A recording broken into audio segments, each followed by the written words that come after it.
Hi guys, Paul from Meldrum Performance Coaching and the Complete Personal Trainer podcast.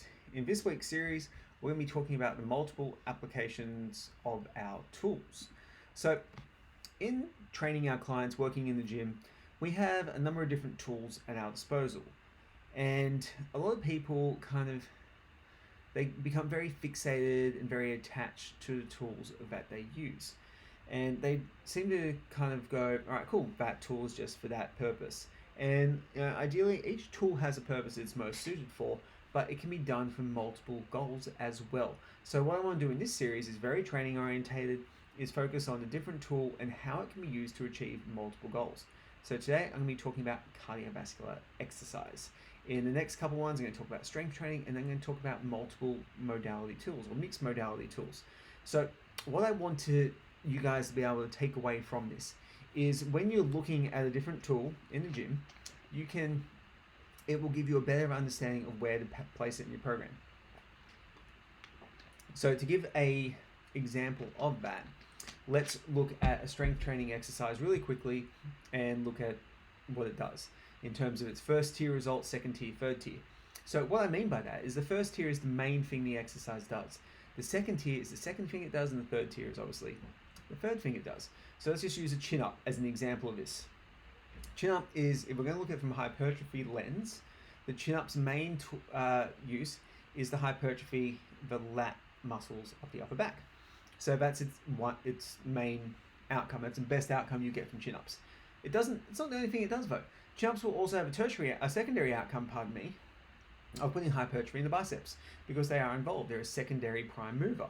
So if we include that in our sets, we probably include a chin-up as one set of lats, half a set of biceps. One of the other benefits, so a third tertiary benefit for the chin-up could be, it increases lat flexibility. So if someone has limited overhead flexibility, doing a neutral grip chin-up, for example, may be a fantastic way to hypertrophy the lats, build their biceps a little bit, and create that mobility. So every exercise and every tool we use has first tier, second tier, third tier, fourth tier outcomes. So this is how you can use different tools to do that. So we can use cardio. So the main thing that we think about when we have cardiovascular training for most people is calorie output. So energy expenditure. And you see a lot of posts on Instagram of people talking about how that's a crappy reason to use cardiovascular exercise.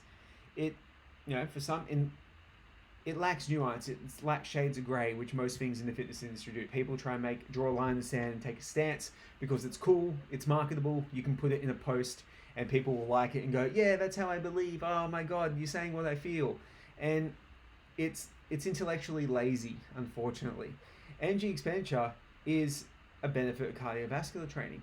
So for general population clients, is that a good idea to go, hey, I want you to go do cardio to burn 300 calories a day so you can eat 300 more calories? No, because it doesn't work that way, A. And B, it's not psychologically healthy. It's not psychologically healthy as a tool for them. But say you're training a bodybuilder who's trying to get into contest prep, or a physique competitor, someone of that nature, who's trying to get into contest prep, and you can't reduce their calories anymore because they're quite small. So what can we do? We can actually use a treadmill, a bike, an elliptical, any cardiovascular tool, and apply an energy expenditure goal to that to help them lose more body fat while maintaining the same amount of food. A lot of elite level bodybuilders and physique competitors use cardio for that exact strategy. It does have second tier and third tier outcomes for them. For them, it could be used for cardiovascular health, their heart health, because if they are using performance enhancing drugs, it will help lower blood pressure, it will help lower blood lipids. There's some of the benefits of it, but for them, they're primarily going, all right, cool, it's going to help me burn calories, it's going to achieve this outcome as well. It's all about how you place it to the client, the reasons that you're doing it, and the multiple applications of that.